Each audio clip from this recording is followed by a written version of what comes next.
Hello friends, this is part 2 of Monday Morning Maths episode 1. Welcome back after a day-long break. This is part 2 and I hope all of you watched the part 1. If not, then just check the description, click on the video's link and just watch the video. Just watch that video first, then come back to this video. And if you want to continue with this video, okay, no problem. Just go to this timestamp. You can directly go to the main part of this video. That means the first part of this video is linked to the first part of the episode and the remaining part is liberal from everything. So just either watch part 1 or just continue with this video. What's the problem, man? So let's start. From the previous video we get a formula that if any complex number z equals to x plus iota y or z equals to r into e power I theta, if we assume that any complex number z equals to x plus iota y or r equals to e power I theta, the natural log of z is equals to natural log of r plus iota theta, where r is equals to the modulus of z, that means the square root of x square plus y square, where x and y are the Cartesian coordinate of the complex number, and theta is equals to the amplitude of z, that means the formula of theta is tan inverse y by x. I did not elaborate the concept of theta in the previous video, but I just explain a little bit about theta because there will be a full video just explaining what is the theta and what is the values of theta. Okay, so here theta is amplitude of z, and in the previous video I used another term that is argument of z. Now what is the difference between amplitude of z and argument of z? Let's find. Just draw the complex plane and put z here. The coordinate is x, y and the point named z. This is the r of z. I just removed the r, and this angle is theta, right? But if we do a 2 pi rotation, we came back here and this still the theta. If we do another 2 pi rotation, the angle becomes same. So what's the matter? But if we write this angle, that is theta, if we write the second angle, that is theta plus 2 pi, if we write the third angle, that is theta plus 4 pi, but they all are same angle, that means we have an infinite number of angles for the z, and this infinite number of angles are called argument of z, that is argument. That means argument of z is infinite. And the general form of representing the argument of z is equals to theta plus 2n pi, where n belongs to the integers. That means integral multiple of 2n pi plus theta is the argument of z. But what is about amplitude? Amplitude is a subset of argument. If the theta is in the range of closed pi to open minus pi, then this theta becomes the amplitude of z. That means the theta becomes the amplitude of z if the angle lies between this range. Basically, from the infinite ocean of argument of z, we just take a drop, and this drop is called amplitude of z. And amplitude means the principal value of argument. Amplitude means the principal value of argument.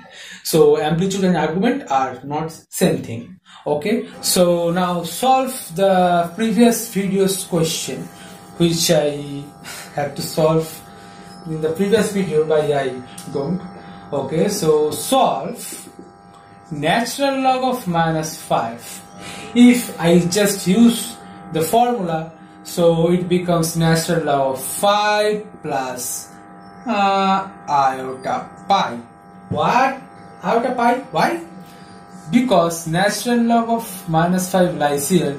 The modulus value of 5 is 5 and this angle is pi. So I just put natural log of 5 plus I pi, and that is our answer. But the viewers of this video who still did not watch the previous video, are confused about this formula. Where is the formula came from? Just like blah blah blah, natural log of j is equals to natural log of r plus I theta. To know the proof of this formula, one must go to the previous video. But I can prove this.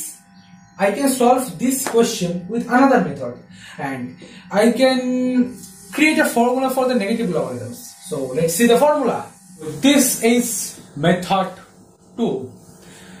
But to learn the method 2, we first see an identity. This is a famous identity named after the creator of this identity, which is called Euler's identity. E power I theta plus 1 equals to 0. Nah.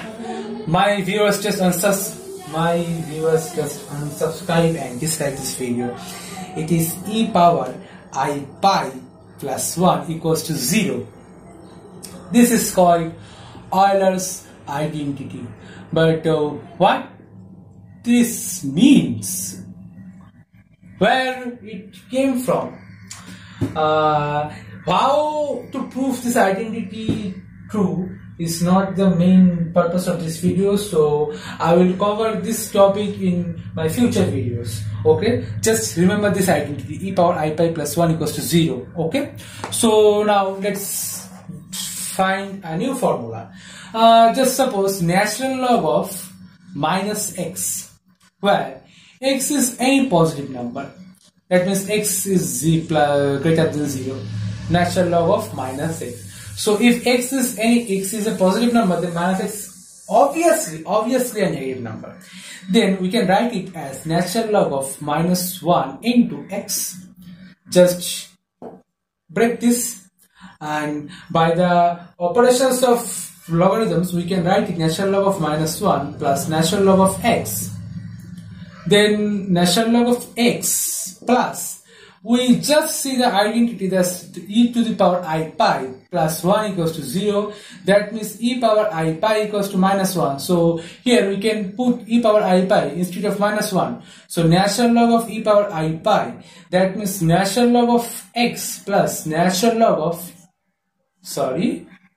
this I pi just come in front, I pi plus natural log of e. So it becomes natural log of x plus I pi. And this is our formula for any negative numbers logarithm.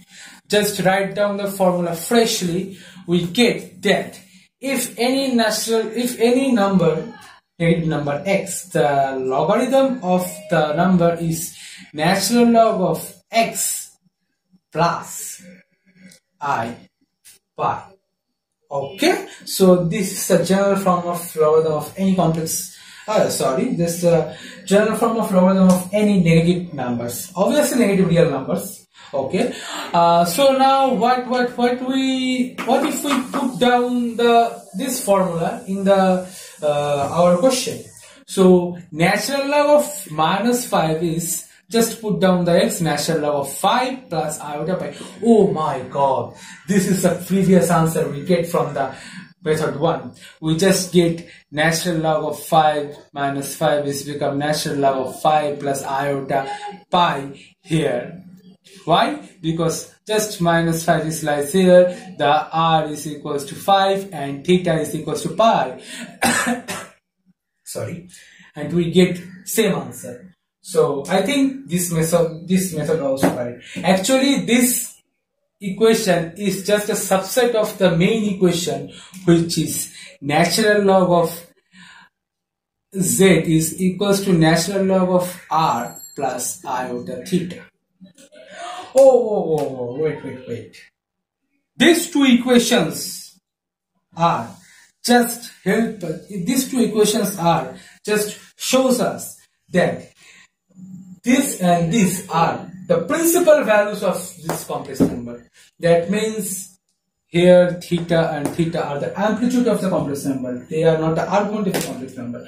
But if we calculate the argument of the complex number, this becomes a general form. Then this equation becomes natural log of minus x is equals to natural log of x plus iota pi plus 2n pi. where n belongs to z. And if we further solve with natural log of x plus, just put down the I pi plus 2n pi. That means the general form of the general form of the logarithm of any negative real number is the natural log of the number plus the odd integral multiple of I pi, because 2n plus 1 is the odd function. Every time this is odd, so odd integral multiple of I pi. And if we generalize this equation with the argument, that becomes natural log of z is equals to natural log of r plus iota theta plus 2n pi, where n belongs to z.